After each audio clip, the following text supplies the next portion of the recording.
I never imagined the man I once loved more than life itself would plot against me behind my back. My name is Claire, and for 12 years I believed my marriage to Daniel was strong, unshakable even. We built a beautiful home together, built a business from scratch, and lived what many would call a dream life. To our neighbors, we were the picture-perfect couple, the husband who was charming and ambitious, the wife who supported him through every step of his career, and the life of comfort we both shared. But the truth was darker, hidden behind the walls of our perfect home. It all began when I stumbled upon a single conversation I was never meant to see. Daniel had left his laptop open one evening, something he rarely did. Normally, he was meticulous about shutting it down, closing tabs, hiding passwords, little details I thought were just quirks of his cautious nature. But that night, he was in a rush to take a call and left the screen unlocked. As I passed by, my eyes landed on an email thread between him and his attorney. My heart froze. The subject line read, "Divorce strategy."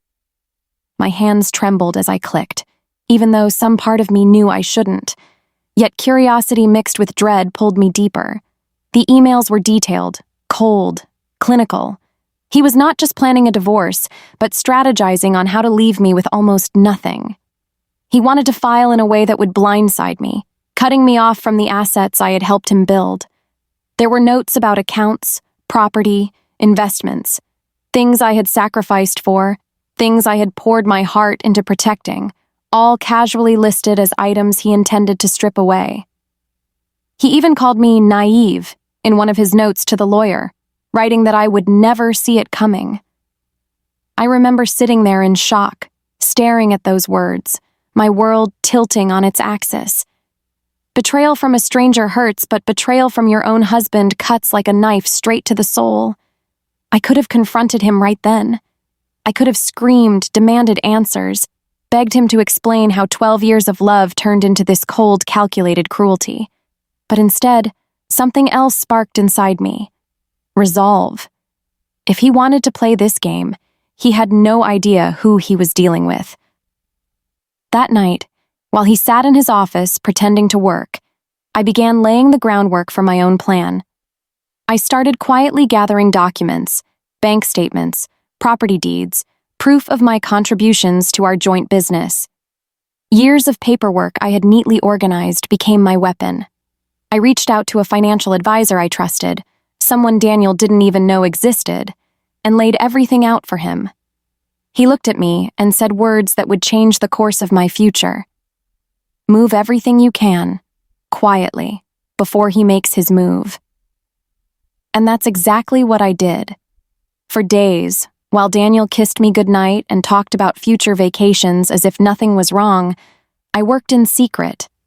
I transferred funds into accounts under my name alone, liquidated stocks I knew he would try to claim, and secured ownership of assets he hadn't even realized were in my control. I moved like a shadow, each action precise, careful, undetectable. He had no idea his naive wife was outmaneuvering him at every turn. The hardest part was pretending everything was normal, smiling at him across the dinner table, laughing at his jokes, even letting him believe I was still the doting wife. Inside, though, every glance at his face reminded me of the betrayal he was hiding. But I knew my silence was my strength. The longer I played my part, the sweeter my revenge would become. 1 week later, the moment came. Daniel walked into the living room one morning with a strange expression, part confidence, part fake sympathy. He sat me down and delivered his rehearsed speech. "Claire," he began softly, "I think it's time we face the truth. Our marriage isn't working.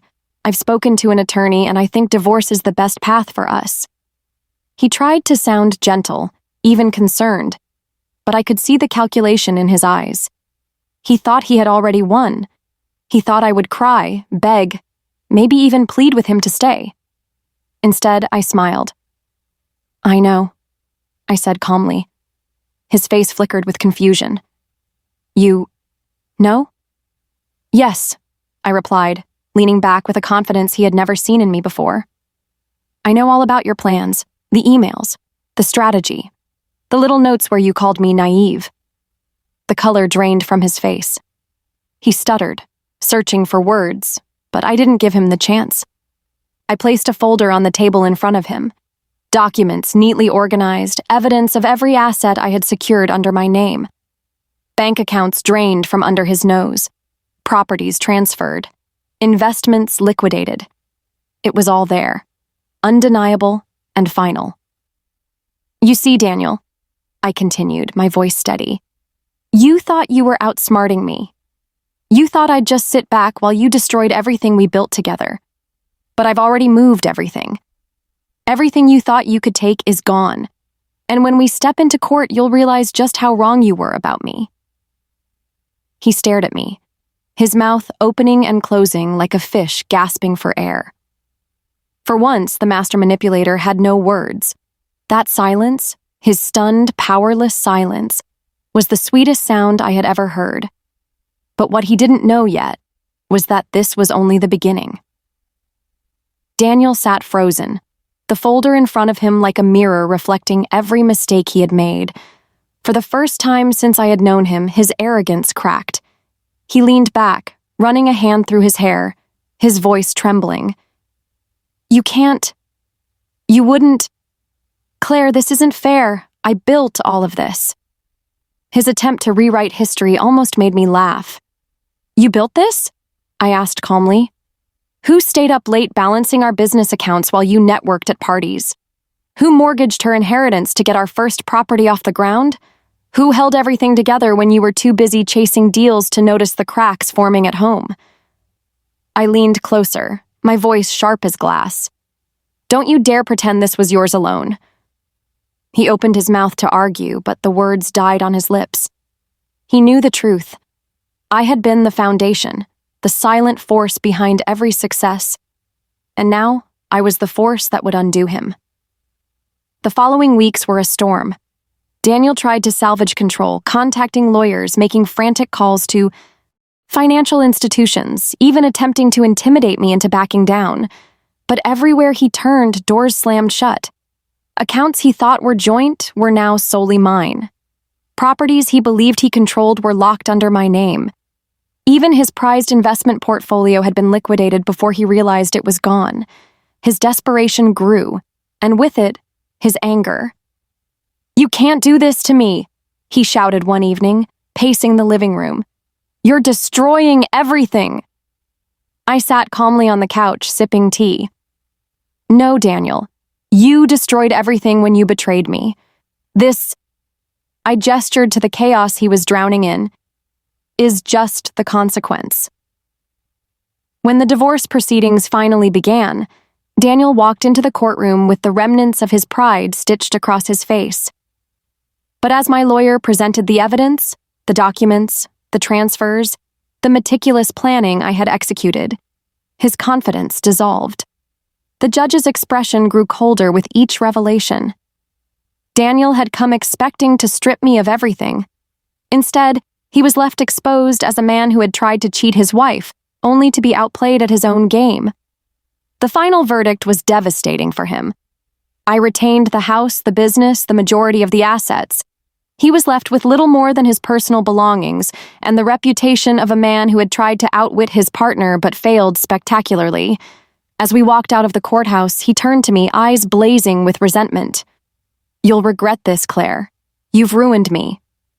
I looked at him, not with anger, but with a calm he couldn't understand. "No, Daniel. You ruined yourself. I just refused to let you take me down with you." He stormed off, and for the first time in years, I felt free.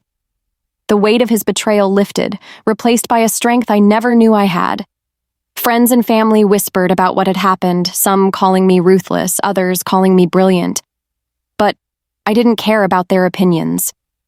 This wasn't about being cruel. It was about survival. It was about reclaiming my life from a man who thought I was weak. Weeks later, I stood in the quiet of my home, now mine alone, looking around at the life I had fought to protect. The silence was peaceful, not empty. I realized then that my revenge hadn't been about taking assets or winning in court. It was about showing Daniel and myself that I was not powerless. I was not naive. I was stronger than he ever gave me credit for. And that strength was something no one could ever take from me again. To this day, I hear bits and pieces about Daniel. He's renting a small apartment downtown, working jobs far beneath the empire he once bragged about. He tells people I cheated him out of what was his, but deep down I know he remembers the truth, that he underestimated me, and it cost him everything. Sometimes, when I think back to the moment I slid that folder across the table, I smile. It wasn't anger that fueled me, nor bitterness. It was clarity, a realization that revenge doesn't always have to be loud or violent. Sometimes the sweetest revenge is quiet, calculated, delivered with a steady hand and a calm smile. And that is exactly how I won. If you found this story as powerful as I did living it, don't forget to like this video, subscribe to the channel, and share it with someone who believes in standing strong against betrayal. More stories of justice and revenge are coming your way. You won't want to miss the next one.